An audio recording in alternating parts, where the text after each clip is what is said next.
HIV ያለ ብትለው ደንገጥ ይላል ካንሰር አለበት ብትለው ደንገጥ ልል ይችላል የጉበት በሽታ ፖዚቲቭ ነህ ብትለው መርምረው ግንዛቤ ያለው ሰው ከሆነ ሊቆም የሚከብደው ይሆናል ይጨነቃል ያ አብዛኛው ሰው ግን ስለማይረዳው ብሎ ነው ሊሄድ የሚችለው ስለዚህ ይሄንን ነገር በምን አግባብ ነው ልንገታ የምንችለው እኛስ ጋር ይሄንን ምርመራ ስንሰጥ የግንዛቤ ማስጨበጫ እንሰጣለን ወይ አንድ ሁለተኛ ነገር ደግሞ አሁን በተገነዘብኩት መሰረት አብዛኛው የህብረተሰብ ክፍል ይሄንን ፋሲሊቲ ለማግኘት አቅሙ ከሌለ ቢያንስ እኛ ከመንግስት ጋር ይሁን ከግል ተቋማት ጋር ይሁን ወይም ደግሞ አላውቅም ከኤንጂኦዎችም ጋር ይሁን ተባብረን ወይም በመንችለው በአቅማችንም ይሁን ተባብረን ወደ ባላገሩ ልንጠጋና ልንመረምር እንችላለን ወይ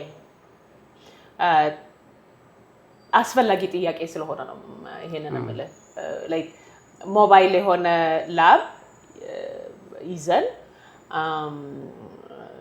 የባላገሩን አካባቢ ልንነካ እንችላለን ወይ ልንመረምር እንችላለን ወይ ከክልል መንግስቶች ጋር በመተባበር ከፌደራል መንግስት ጋር በመተባበር ወይም ደግሞ ከጤና ጥበቃ ሚኒስቴር ጋር በመተባበር ወይም ባንኮችን ኢንሹራንሶችን ወይም ሌሎች ተቋማትን በመነጋገር በጣም አሳሳቢ ስለሆነ ማለት ነው ይሄንን በሽታ መመርመርና ቫክሲኔትድ የሚሆኑበትን ወይም ደግሞ ክትባት የሚያገኙበትን መንገድ ለማግኘት አቅሙ አለ ነው ካፓሲቲው አለ ነው እንደ ላብ እንደ ስዊስ ዳያግኖስቲክስ ኢትዮጵያ ይሄንን ነገር የማድረግ አቅሙ አለ ነው በቂ ባለሙያስ አለ ነው እቺን ደግሞ በትመልስልኝ እንደ ላብ ዳይሬክተር እሺ አመሰግናለሁ አዎ በሚገባ ስዊስ ዳያግኖስቲክስ ኢትዮጵያ ይሄን ምርመራ ላይ ማድረግ ከፍተኛ አቅም የባለሙያ መጠን ዲፈረንት ቴክኖሎጂ አለው እንግዲህ የሄፓታይተስ ቢ ቫይረስ እንዳልሽው የስነ ልቦና ዝግጅት ያስፈልገዋል ማንኛውም ሰው እኩል የመረዳት መጠን የለውም ጤና ባለሙያ የሆነ ሰውና ምንም ስለ ጤና እውቀት የሌለው ሰው እኩል ሄፓታይተስ ማለት ምን ማለት ነው የሚለውን የመረዳት አቅሙ የተለየ ነው አንዳንዴ ቸላ ሊባል ይችላል አሁን ጤና ባለሙያ ሳይሆን የቫይረስ መጠኑ ጉዳቱ ምን ያክል ነው ብሎ ቸላ የሚል ሰው ሊኖር ይችላል ኦር ደግሞ በጣም የመደናገጥ ቫይረሱ ተገኘ ቢሎ ትንሽ ኢንፎርሜሽን ከሰማ በጣም የመደናገጥና ራሱን የመጉዳት አይነት ሰውም ስሜት ሊኖረው ይችላል ይሄን ሁሉም ጤና ባለሙያ እንግዲህ የሄፓታይተስ ቢ ወይም የሄፓታይተስ ሲ ወይም የሄፓታይተስ ምርመራ ሲያካሂድ ታካሚዎቹን በደንብ የቅድመ ሁኔታ ጥንቃቄ መንገር መቻል አለበት ብዬ አስባለሁ እሱንም ያደርጋሉ ብዬ ነው የማስበው ስለሚያውቁት ችግሩን ማለት ነው ጤና ባለሙያዎች እንግዲህ ወደ ክፍለ ሀገር ወይም ወደ ገጠር ሂደን የኛ የመመርመር አቅም ያለው ወይ ያልሽው ነገር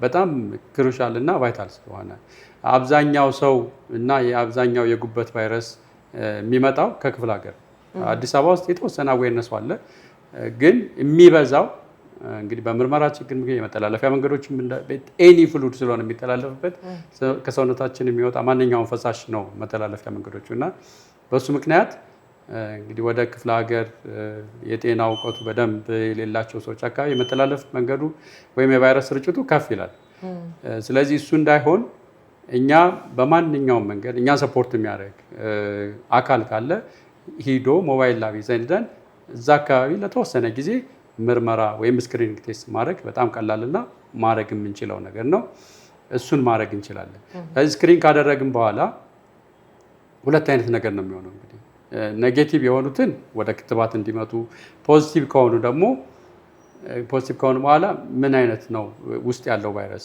በጣም ሪፕሊኬት እያደረገ ነው ወይ እየተዋዛ ነው አይደለም ከፊት ቀድሞ የያዛቸው ነው አሁን እየቀነሰ ነው መጠኑን የሚለውን አሁንም ፈርዘር ምርመራዎች ያስፈልጉታል እሱ ደግሞ አድቫንስድ ወደኛ ላመጡ ቅድም እንደገለጽኩት መጀመሪያ ላይ በጣም ብዙ አይነት ምርመራዎች ስላሉ እነሱን ምርመራዎች አካሂደን አሁን የታመሙ ናቸው ቀድሞ የታመመ ነው ታሞ የዳነ ነው ወይም ቫክሲኔትድ እንደሆነ አንቲቦዲ ያሳያል አያሳይም የሚለው ፈርዘር መሄድ እንችላለን የመጀመሪያው ሁሉም ሰው ማድረግ ያለበት ስክሪኒንግ ቴስት ይባላል ሄፓታይተስ ቢ ሄፓታይተስ ሲ ስክሪኒንግ ቴስት ወይም የመጀመሪያ ቅድመ ምርመራ የሚለውን ቴስት የትም ቦታ ሄደን መስራት የሚያስችል አቅምም እውቀትም ግንዛቤ ችሎታም አለን እንደ ስዊስ ዳያግኖስቲክስ ተባረኩ። በጣም በጣም ደስ ብሎኛል። እንደ ሀገር ይሄንን ኮንትሪቢዩት ማድረግ መቻል በራሱ ትልቅ ነገር ነው ብዬ ነው ማስበው። አንድ ተጨማሪ ጥያቄ መጠየቅ የምፈልገው አሁን የሚድን ነው የሚድን አይደለም፣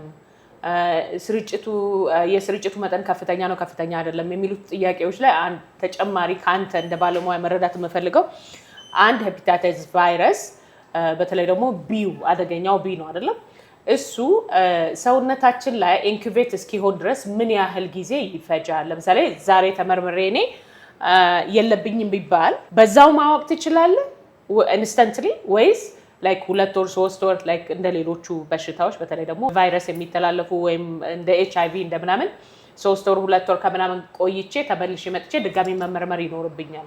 በጣም ጥሩ ጥያቄ ነው። ይሄኛው የሚወስነው የምርመራው የቴክኖሎጂው መጠን ነው ማለት ነው።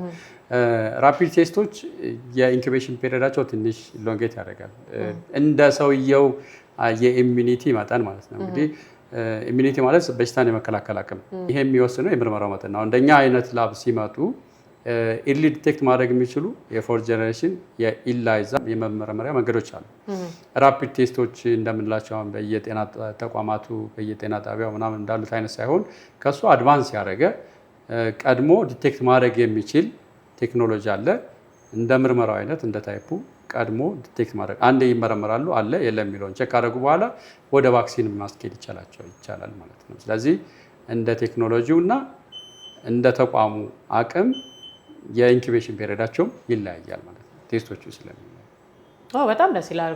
ጥሩ ጥያቄ ነው የጠየቁም የመለስክልኝም። በአጠቃላይ ለህብረተሰቡም እንደገና ደግሞ ለባለሙያው የምታስተላልፈው መልእክት ሄፓታይተስ ለመከላከል እንግዲህ ከፍተኛው የጉበት በሽታ የሚመጣው በቫይረስ ምክንያት ነው። ዲፈረንት ቫይረሶች አሉ ቅድም እንደገለጽናቸው። ስለዚህ መመርመር ነው የምመክረው ለማንኛውም ሰው። ስለዚህ ሄፓታይተስ ቢ፣ ሄፓታይተስ ሲ በጣም ኢዝሊ የትም ቦታ አክሰስ የሚደረጉ አሉ። ተመርምሮ ራስን ማወቅ ከዛ በኋላ ወደ ቫክሲኑ መሄድ ይቻላል። ቀድመን ከተመረመረን ምንድነው ቤኔፊቱ? ኔጌቲቭ የሆነ ሰው ቫክሲን መውሰድ ይችላል። ቫክሲን ከወሰደ ፕሮቴክት ማድረግ ይችላል። ፖዚቲቭ የሆነ ሰው ደግሞ በምን ያህል መጠን ነው የቫይረሱ መጠን ምን ያክል ነው፣ በምን ያክል ነው ሰውነታችን ውስጥ ያለው፣ አሁን አክቲቭሊ እየተራባ ነው አይደለም የሚለውን በምርመራ ነው የምንለየው። የቆየ ነው ወይ ሳናቀው አሞን በራሳችን ጊዜ ኪውር የምናደርግ ሄፓታይተስ ቢ ሰርፌስ አንቲቦዲ ዴቨሎፕ አድርገዋል ማለት በሽታው ነበር ግን ሰውነታችን በሽታውን ተቋቁሞ ጉዳት የማያደርስ ደረጃ ደርሷል፣ ወደ ሰዎችም ላይተላለፍ ይችላል የሚለው ደረጃ ደርሷል ማለት ነው። እነዚህ ነገሮች ሁሉ የሚወሰኑት በምርመራና በምርመራ ምክንያት ነው። ይሄን ደግሞ ስዊስ ዲያግኖስቲክስ ኢትዮጵያ በጣም በሰፊው መጀመሪያ ላይ እንደገለጽኳቸው ከ10 በላይ የሄፓታይተስ ምርመራዎች አሉ። አብዛኛው የሕክምና ባለሙያ ያውቀዋል ብዬ አስባለሁ። ምንድነው ማድረግ አለበት? ሄፓታይተስ መመርመር አለበት። ከዛ ደግሞ ቫክሲን መውሰድ መቻል አለበት። የሕክምና ስራ ከደም ጋር የተነካካ ነው፣ ከተለያዩ የታካሚ ፍሉድ ጋር የተነካካ ነገር ስለሆነ ምንም እንኳን የፕሮቴክቲቭ ነገር ብንጠቀም ግላብ እናደርግ እንችላለን፣ አይጎግል እናደርግ እንችላለን። ኤኒ ፍሉድ ያው ስንሰራ በሆነ ምክንያት ሊነካን ይችላል። እሱን ፕሮቴክት ለማድረግ መመርመር፣ ከዛ ከተመረመሩ በኋላ ደግሞ ቫክሲኔትድ መሆን፣ ክትባቱን መውሰድ እመክራለሁ።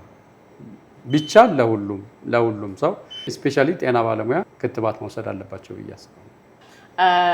እንግዲህ አንተ እንደ ባለሙያ አንድን የጉበት በሽታ እስከምን ድረስ ነው ልትመረምረው የምትችለው? ሁሉም ጤና ባለሙያዎች ፔሸንቶቻቸው ጋር ሲገናኙ እና የጉበት ቫይረስን ሲመረምሩ ከኛ ተቋም ጋር የሚያገኙት ምርመራዎች ሄፓታይተስ ቢ ሰርፌስ አንቲጂን፣ ሄፓታይተስ ቢ ሰርፌስ አንቲቦዲ፣ ሄፓታይተስ ቢኢ አንቲጂን፣ ሄፓታይተስ ቢኢ አንቲቦዲ፣ ከዛ ተጨማሪ ሄፓታይተስ ቢ ኮር አንቲቦዲ የሚባል አለ። አይጂጂ፣ አይጂኤም የቫይረስ መጠኑ ምን ያክል ነው የሚለውን ለማወቅ ደግሞ ቫይራል ሎድ ሄፓታይተስ ቢ ቫይራል ሎድ መስራት ይቻላል። ስለዚህ ከኛ ተቋም እንግዲህ ሄፓታይተስን በተመለከተ እስከ መጨረሻው ድረስ ቴስቶችን ማድረግ ይችላል።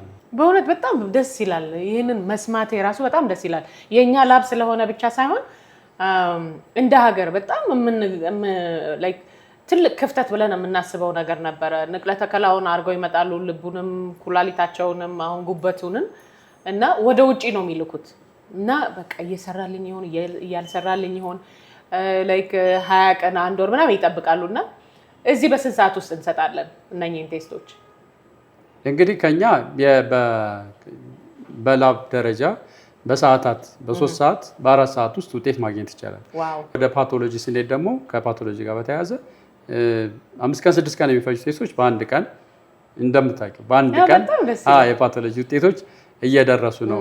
ይሄን ያደረገው እንግዲህ ከሕክምና ተቋማችን ያሉ የማሽኖቹ የቴክኖሎጂ አይነት ነው። ቴክኖሎጂ ቤዝድ የሆነ ኤአይ ሰፖርትድ የሆኑ ማሽኖች ናቸው ያሉን፣ ፉል አውቶሜትድ ናቸው። ስለዚህ አንድ የፕሮግራም ይደረጋሉ፣ ኢሚዲየትሊ ፕሮሰስ አድርገው ሂውማን የሚሰራውን ነገር ይጨርሱና የቲቲ ጊዜያችን በጣም ባጠረ ሁኔታ ውጤት ማውጣት እንችላለን። ሌሎች የደምና ከደም ጋር የተያያዙ ነገሮች ቴስቶች ደግሞ በሰዓታት በ4 ሰዓት በ5 ሰዓት ውጤት እናወጣለን ማለት ነው።